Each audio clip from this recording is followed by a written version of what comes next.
Nang umalis na si Yining ay tinanong siya ni Ming kung may iba pa bang nakakaalam tungkol sa Heavenly Talisman sa labas ng Haotian sect, at umiling si Yining at ipinaliwanag na tanging siya lamang ang nakatuklas ng lihim na iyon nang hindi sinasadya kaya walang sino man sa labas ng sekta ang may kaalaman tungkol dito.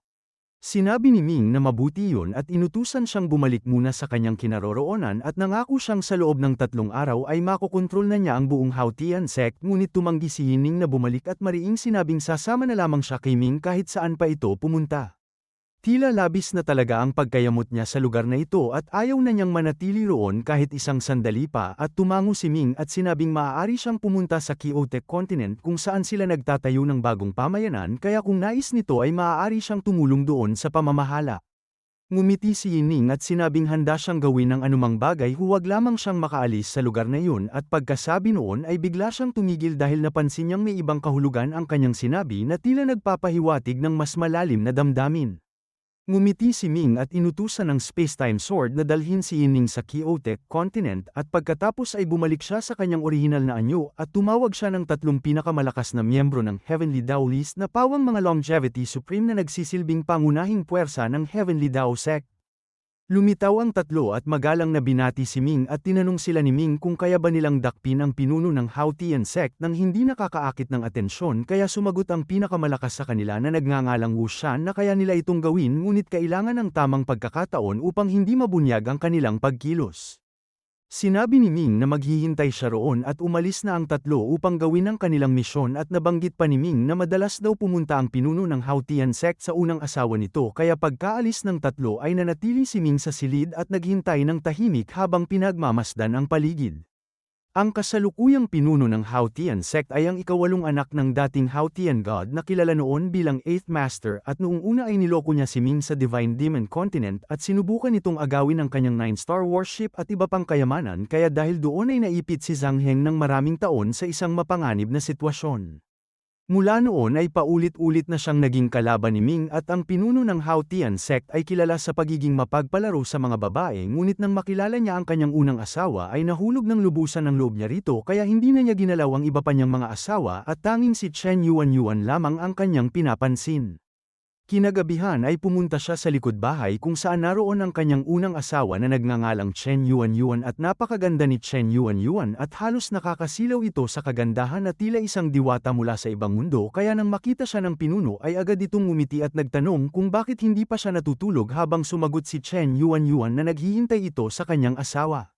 Nang lalapit na sana ang pinuno upang yakapin ito ay biglang tumigil ang oras sa kanilang paligid at hindi makagalaw ang dalawa, at 3 itim na anino ang lumitaw at agad na kinuha ang pinuno bago bumalik sa normal ang lahat, at naiwan si Chen Yuanyuan na nagtataka kung saan nawala ang kanyang asawa na tila natunaw sa hangin.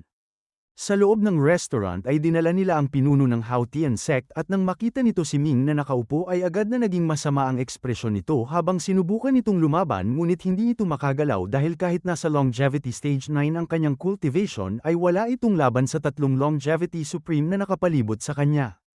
Mahinahong sinabi ni Ming na sa wakas ay nagkita na rin silang dalawa, at tinanong niya kung naaalala pa siya nito, kaya huminga ng malalim ang pinuno at sinabing hindi na nito nais na makipag-away pa kay Ming dahil alam nito ang kasalukuyang lakas nito. Sumagot si Ming na hindi rin naman niya nais na makipag-away, ngunit matagal na silang magkaaway mula pa noong niloko siya nito sa Divine Demon Continent, at kung hindi dahil doon ay mas maaga sana niyang nakuha ang kanyang mga teritoryo, kaya tiningnan siya ni Ming at sinabing kailangang magbayad ng taong may utang. Namutla ang pinuno at tinanong kung papatayin ba siya nito, at umiling si Ming at sinabing hindi niya ito papatayin kundi ilalagay niya ito sa loob ng Space-Time Sword kung saan mabilis ang paglipas ng panahon, at sa loob ng 1 buwan dito ay natural na mamamatay ang pinuno dahil sa katandaan na hindi na niya kayang labanan.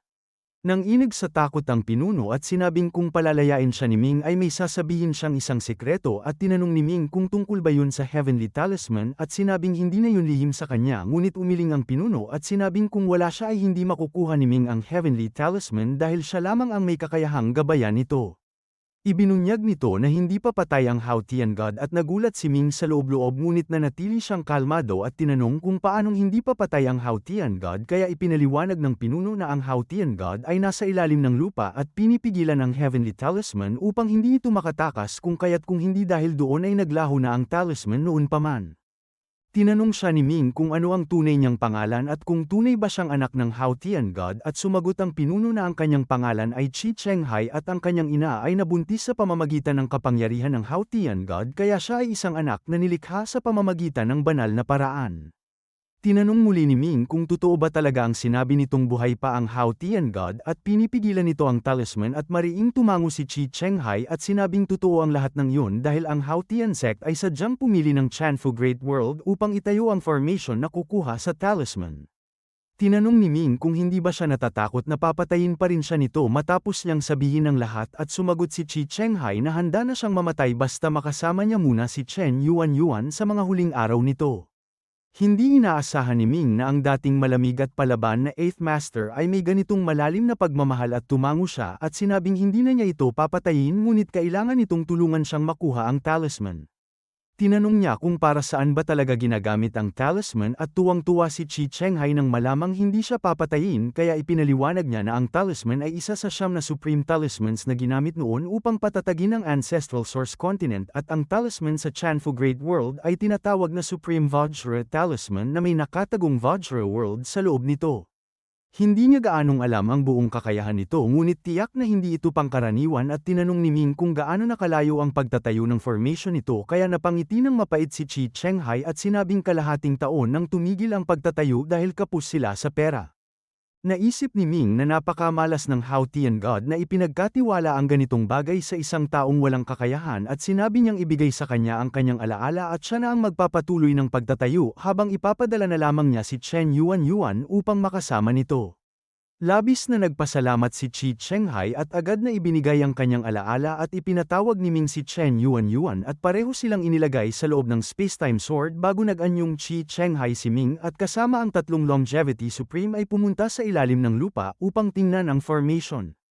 Sa ilalim ng punong himpilan ng Haotian sect ay may napakalaking kuweba at sa loob nito ay may itinatayong malaking formation na tinatawag na Supreme Summoning Formation na napakalaki ng gastos at hindi kayang tustusan ng Haotian sect kung kaya't natigil ito ng matagal. Inutusan ni Ming ang kanyang mga Heavenly Craft Puppet na pumunta roon at mayroon na siyang 30 milyong Longevity Stage 1 na Heavenly Craft Puppet na galing sa War Civilization at lahat ng ito ay dinala niya upang magtrabaho habang ang mga materyales naman ay madali niyang mabibili basta may sapat siyang pera. Sa ikalawang araw pa lamang ay mabilis nang umusad ang pagtatayo at 3,000 Heavenly Craft Puppet ang sabay-sabay na gumawa kaya napakabilis ng progreso na tila hindi na nila kailangan ng tulong ng tao. Habang itinatayo ang formation ay iniisip ni Ming kung paano niya haharapin ang Haotian god at ayon sa alaala ni Chi Chenghai ay pumasok ang Haotian god sa loob ng Supreme Vajra Talisman upang pigilan ito kaya hindi ito nakatakas sa Chanfu Great World habang ang 9 na Supreme Talismans ay patuloy na gumagalaw ayon sa isang tiyak na batas kahit nawasak na ang ancestral source continent. Ang Chanfu Great World ay isa sa mga lugar na dinadaanan ng mga talisman na yun at natuklasan ng Haotian god ang batas na yun at nagawa niyang mapigil ang talisman doon kaya hindi na ito makagalaw pa. Pagkaraan ng kalahating buwan ay natapos na ang formation at upang mapagana ito ay tinawag ni Ming ang 9 na pinakamalakas na miyembro ng Heavenly Daolist upang sabay-sabay na paandarin ang formation kung saan sa isang iglap ay nagliwanag ang buong formation na may lapad na libu-libong milya. Sa gitna nito ay lumitaw ang isang napakalaking puyo at mula roon ay dahan-daang umangat ang isang talisman na may habang libu-libong milya na patuloy na pumipiglas at nang makita ng 9 na Longevity Supreme ang talisman ay namangha sila habang sinabi ni Wu Shan na hindi nila kayang pigilan ang ganitong uri ng talisman dahil lampas ito sa kanilang kakayahan. Tiningnan ni Ming ang talisman at bilang isang dalubhasa sa runes ay napansin niyang may isang maliit na sira sa mga rune nito at dahil sa sira na yun ay naging mahina ang talisman kaya nagawa ng formation na maangat ito. Napansin din ni Ming na wala siyang makitang sanhi at bunga sa talisman na yun at sinabi ni Wu Shan na ang talisman ay gawa sa natatanging Great Dao kaya hindi ito nakadikit sa sanhi at bunga. Nang marinig yun ay may naisip si Ming at nagpakawala siya ng Creation Divine Thunder na naging isang malaking kamay na may hawak na isang sword-shaped innate Great Dao rune kung saan itinulak niya ang rune na yun papunta sa sirang bahagi ng talisman. Nang magdugtong ang mga ito ay biglang nagliwanag ng husto ang talisman at yumanig ang langit at lupa at nagulat si Ming at mabilis na hinayla ang talisman gamit ang kamay na gawa sa kidlat kaya ang talisman ay lumiit at pumasok sa kanyang Infinite Divine Sea. Sa loob ng Infinite Divine Sea ay lumitaw ang napakalaking talisman na nakalutang sa himpapawid at nagsanib ito sa sword-shaped innate great dauron kung saan may isang manipis na sinulid ng kidlat na nag-uugnay sa talisman at kay Ming kaya mayroon siyang kaunting kontrol dito. Ang Creation Divine Thunder ay hindi rin nakadikit sa sanhi at bunga kaya madali itong nakasama sa talisman at ang sinulid ng kidlat na iyon ay hawak ng kanyang banal na anyo ngunit hindi niya ito kayang hawakan ng palagi kaya itinali niya ito sa Spirit Stone. Mula sa malayo ay tila isang saranggola ang napakalaking talisman na nakalutang sa himpapawid at sinabi ni Ming sa sarili na hindi pa niya ito tuluyang makokontrol sa ngayon habang hindi rin niya alam kung kailan lalabas ang Hautian God mula sa loob nito kaya bumalik na lamang siya sa Infinite Palace upang magsanay. Matapos makuha ang talisman ay ipinag-iba ni Ming ang formation at pinagawa kay Xiao sina Mag-anyong Qi Chenghai upang ipagpatuloy ang pamumuno sa Chanfu Great World at napansin niyang napakarami ng tao sa lugar na ito kaya balak niyang ilipat ang iba sa mga ito sa mga susunod niyang settlement. Pagkatapos ay pinaugat niya si Xiao sa Chanfu Great World at kapag naroon na ang Undying Divine Tree ay unti-unting mapapalitan ni Xiao ang paniniwala ng mga tao mula sa Hautian God patungo sa kanya o maaari siyang magpanggap na Hautian God upang manatili ang Hautian sect. Sa puntong ito ay kontrolado na ni Ming ang 35 malalaking mundo kasama ang mga teritoryo ng Martial God Hall, Tianyuan Continent, Chanfu Great World, Three Emperors World at ang 16 na malalaking mundo nito at ang kabuuang bilang ng tao sa mga mundong ito ay mahigit 100 trilyon. Para kay Ming ay walang yaman na mas mahalaga kaysa sa tao at ang mga tao ay may kakayahang lumikha ng mas mataas na halaga at patuloy na dumarami kaya ang 35 malalaking mundo ay may siyam na uri ng sibilisasyon at kahit hindi pa matataas ang antas ng mga ito ay malaki pa rin ang maitutulong sa kanyang pag-unawa. Ang Undying Divine Tree ay nag-ugat sa bawat malalaking mundo kaya naging madali ang paglalakbay sa pagitan ng mga ito at ang mga tao ay maaaring gumamit ng teleportation formation ng Undying Divine Tree upang pumunta sa ibang malalaking mundo ng libre kung kaya't ang ganitong uri ng malayang paglalakbay ay nagdulot ng napakalaking kaunlaran na mahirap isipin. Hindi nagtagal ay natapos na rin ang pakikipag-usap para sa bangko sa 100 malalaking mundo at nagsimula na ang operasyon ng mga bangko at agad na nagkaroon ng malaking daloy ng pera si Ming kung saan napakataas ng interes na ibinibigay ng bangko. Ang isang taong deposito ay may 15% na taunang interes, ang 2 taon ay may 20% at ang 3 taon naman ay may 25% kaya natuklasan ng maraming mga pamilya at sekta na mas kumikita sila sa pagdedeposito kaysa sa kanilang mga normal na negosyo. Halimbawa ang isang sekta na may 1 bilyong eternal coins na naipon sa loob ng libu-libong taon ay kumikita lamang ng ilang libong eternal coins bawat taon. Ngunit kung idedeposito nila ang kanilang pera sa bangko ay kikita sila ng 15 milyong eternal coins sa isang taon na napakalayo sa kanilang normal na kita. Nang magbukas ang bangko ay napakarami agad ang nagdeposito at karamihan sa kanila ay pumili ng 3 taong deposito at naniniwala ang mga tao sa kredibilidad ng Heavenly Dao Sect dahil ito ay isang napakalaking puwersa na kumokontrol ng 35 malalaking mundo kaya sa loob lamang ng isang buwan ay umabot na sa mahigit 100 trilyong eternal coins ang kabuuang deposito at patuloy pa itong lumalaki. Samantala sa first settlement ay marami ng ani si Ming ngunit ginamit lamang niya ang mga ito bilang mga binhi at sa unang ilang buwan ay hindi pa siya makakapagbenta ng mga pananim dahil kailangan pa niya ng mas maraming buto para sa mga susunod na settlement. Inayos niya ang kanyang storage ring at nagpagawa ng maraming bodega gamit ang mga Heavenly Craft Puppet at ang bawat bodega ay kayang mag-imbak ng mahigit 50 milyong kilo ng butil kaya hindi mabilang na bodega ang itinayo. Ang mga minahan naman ay nagsimula ng gumana at malaki ang produksyon at maraming mamahaling mineral ang naipapadala sa 100 malalaking mundo kung saan ang kita mula dito ay mahigit 100 trilyong eternal coins bawat buwan ngunit hindi pa rin sapat iyon sa kanyang mga gastusin.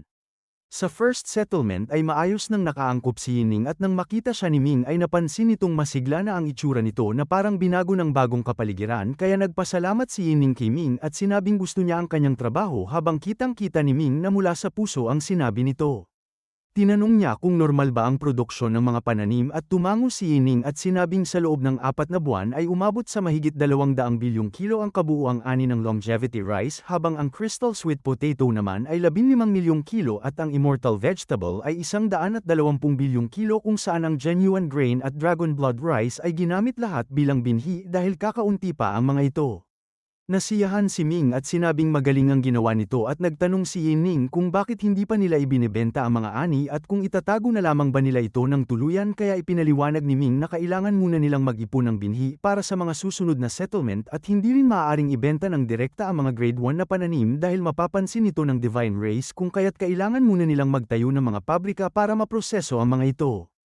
Sinabi ni Yining na ang immortal vegetable ay may 6 na buwan lamang na bisa at kung hindi nila ito ibebenta agad ay masisira lamang ito, at nagulat si Ming at tinanong kung mayroon palang buhay ang mga gulay, kaya tumango si Yining at sinabing kahit gaano pa kataas ang uri ng gulay ay may hangganan pa rin ito at iminungkahi niyang ibenta na lamang ito. Tinanong ni Ming kung paano ba kukuha ng binhi mula sa gulay at ipinaliwanag ni Yining na kailangan lamang hayaang lumaki ang gulay hanggang magkaroon nito ng bulaklak at buto, at pagkatapos mamulaklak ay kailangan pang maghintay ng 1 buwan bago makuha ang mga buto, kaya sinabi ni Ming na kung gayon ay huwag na munang anihin ang mga ito at hayaang mamunga ng binhi, habang ang mga naani na ay ibibigay sa mga disciple ng Heavenly Dao Sect at ang iba ay ipagbibili sa kanilang 35 malalaking mundo. Nagulat si Yining at sinabing napakamahal ng immortal vegetable kaya hindi dapat ito basta-basta ibinibigay lamang, ngunit sumagot si Ming na alam niya ang halaga nito, ngunit mas mahalaga pa rin ang mga tao at kaunti lamang naman ang mga disciple, kaya hindi naman gaanong karami ang makakain nila. Napabuntong hininga si Yining at sinabing sa loob ng 4 na buwan ay 760 trilyong eternal coins na ang nagastos nila at wala pa silang anumang kita, kaya kung magpapatuloy ito ay aabot sa mahigit 3 quadrillion ang kanilang gastos sa taong ito. Nagulat si Ming sa laki ng gastos at sinabing kailangan na nilang kumita sa lalong madaling panahon at iminungkahi ni Yining na ibenta ang kalahati ng ani at itago ang kalahati habang maaari nilang gawing longevity pill ang longevity rice, kaya sumang-ayon si Ming at sinabing magaling ang medicine civilization sa paggawa ng pills. Tinaya niyang ang 50 kilo ng longevity rice ay makakagawa ng isang longevity pill at ang bawat longevity pill ay maaaring ibenta sa mahigit 250,000 eternal coins, kung saan kapag binawasan ang gasto sa paggawa ay aabot sa 20,000 eternal coins ang halaga ng bawat kilo ng longevity rice. Tinaya niya na ang taunang ani ng longevity rice ay 600 bilyong kilo at ang kalahati nito ay itatago at ang kalahati ay gagawing longevity pill, kaya ang kabuuang kita mula sa mga pill ay 120 trilyong eternal coins bawat taon, at pagkatapos bawasan ang gastos na 240 trilyon ay malinis na kikita sila ng 960 trilyong eternal coins. Ang crystal sweet potato naman ay maaaring gawing sacred crystal pill at pagkatapos bawasan ng gastos ay aabot sa 6,000 eternal coins ang halaga ng bawat kilo nito, kaya kung itatago ang kalahati at gagawing pill ang kalahati ay kikita sila ng 1,350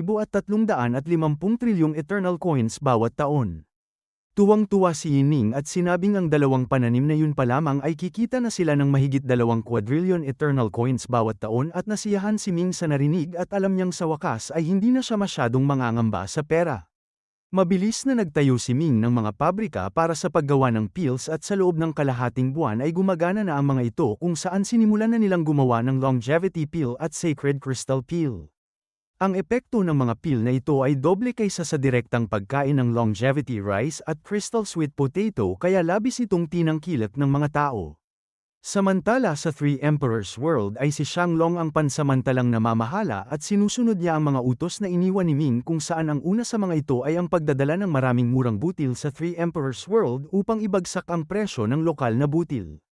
Nagpadala rin sila ng maraming grade 3 na pananim, kaya ang mga taong nakatikim ng mga ito ay nagsimulang ituring ang lokal na butil bilang pagkain lamang ng mga alagang hayop, at ang 8th grade families ay nawalan na ng maraming manggagawa dahil sa paglipat ng mga tao, habang ngayon pa ay bumaba ang presyo ng butil kaya tuluyan ang nawalan ng kita ang kanilang mga sakahan. Kasabay nito ay pumasok din ang bangko ni Ming sa Three Emperors World at sa loob lamang ng kalahating buwan ay tuluyan nang naalis sa merkado ang mga bangko ng 8th grade families. Sa oras na ito ay nasa silid si Shanglong kasama ang ilang kinatawan ng 8th grade families at nagpunta sila dito upang makipagkasundo sa Human Emperor, kung saan kasama nila si Ji Sheng na noon ay mayabang at mapanghamon ngunit ngayon ay halos umiiyak na sa takot.